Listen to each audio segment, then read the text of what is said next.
Buchi, I think would love your thoughts on how kind of you have gone about taking your product to market. Your ICP, I know, is more large enterprise. What's worked, what's not worked, even very tactically, even from like how do you get leads to how do you become visible, how do you build trust in the ecosystem as a new startup. Any aspects, any learnings that you have had in Levo, please share. Yeah, first starting with everybody says, don't think like you will be, if you build, they will come. Everybody reads that, they think that, oh no, I'm never going to do that mistake. And then you silently start doing that mistake. I didn't do the exact mistake, but I think I was not talking a lot about Levo in the beginning. I was not, especially publicly or socially. I was keeping it only for the in-person conversations, and that too in the first 1.5 year, like we discussed, we had deep technology to build on eBPF and all of this. We had a solid MVP to build. That means I was very busy with engineering. So in the hindsight, one of the biggest mistakes I've done is almost 1.5 years of our company, where like we were building good product and all this, but nobody knew Levo. We were not even telling our story. Why did we start the company? What exactly we are doing, and why we are passionate about this, and how it's going to help the world, help the enterprises, all this. That's all lost opportunity in my opinion, and that's all part of the GTM, because in cybersecurity, people in general, in sales, they say people buy from people, but adding to that, in cybersecurity, people buy from trusted people and trusted companies, right? And how do you build the trust? Unless I have 30 years of cybersecurity experience and several of CISOs of my friends or something, that's probably a different state. But I was not in that state. And like coming from engineering and had few years of experience on the cybersecurity side, but even then I was still building. I was not a CISO. I was not a security leader. It was very hard for me. I think it took some time for me to really understand. We used to have great calls. Like I can tell you from the call, like from the quality of the questions that they are asking, from they're assessing their situation, I can tell that there is an opportunity. I can tell that we can add value to it. But then nothing would move. I was like, okay, why is this happening? And there could be like 100 objections, and some of it could be around the size, and some of it could be around like, okay, I just met Buchi. I only know him. I only had one meeting. I don't think I can buy him from him directly. Yeah, I need to know him more, his team more, and Levo more.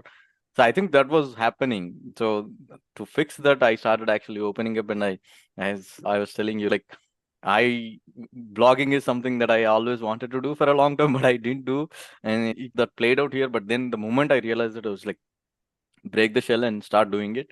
So spread that awareness, tell your story.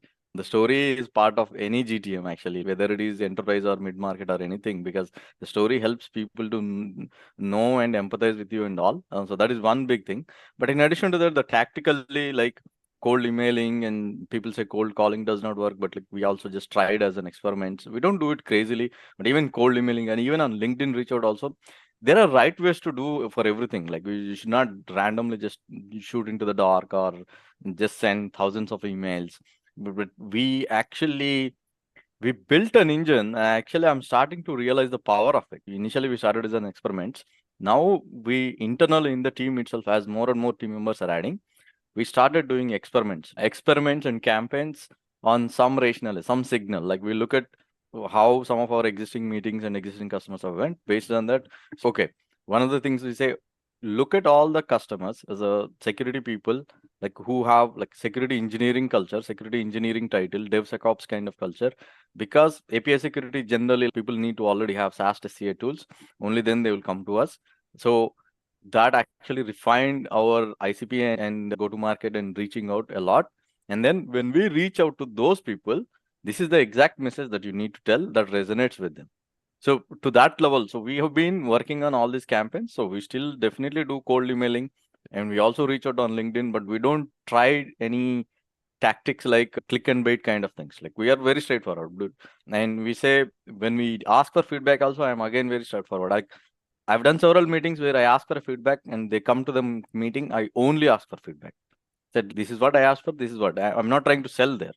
And if they really like, and if they come back and talk, or in that meeting, if they ask, hey, can I use it? Then that's a different story. But so we have been, I think authenticity is the word. I know somebody else also said it, but we have made that as the center of our GTM experiment in general. It applies to everything. I keep reiterating to my team, even if you are meeting somebody in person, if it is one person that you are telling Levo story, be authentic. Don't think that, oh, nobody is listening, I can just boast about it, or I can tell whatever I want. We made that at the center, and then keep doing these experiments. So tactically, LinkedIn, cold emailing, and recently stepped up on content.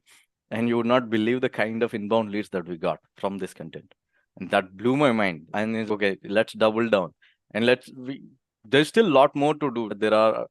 I shamelessly copy from great founders. I've seen somebody else doing a demo day and I said, okay, let's do demo day. I really loved it. I joined the demo day. I saw several other people, they were participating, asking questions. I'm like, why are we not doing it? We started that. So it's a hustle, it's a learning game, but then you have to be conscious about what you are doing and what you are expecting out of it. So this has served us well. It's been only 8, 9 months we have been selling, frankly. Prior to that, I had to learn about this whole thing, like starting from signing up for HubSpot, Apollo, and figuring out how do you get the leads and all that, because I'm completely new to this whole thing. And then, oh my God, like sending emails itself even if you want to send 1,000 emails, making sure they don't land in spam, all of that. I think those are the tactical lessons that I think every founder will go through. Even I went through that 4, 5 months, I learned that. But after that, it's been like 8, 9 months applying these principles, do experiments, do expect what you want. And then we clearly look at the dashboard, numbers, and all of this, be data driven, and then be authentic. We combined all these things and shamelessly learn from the best things that are happening out there.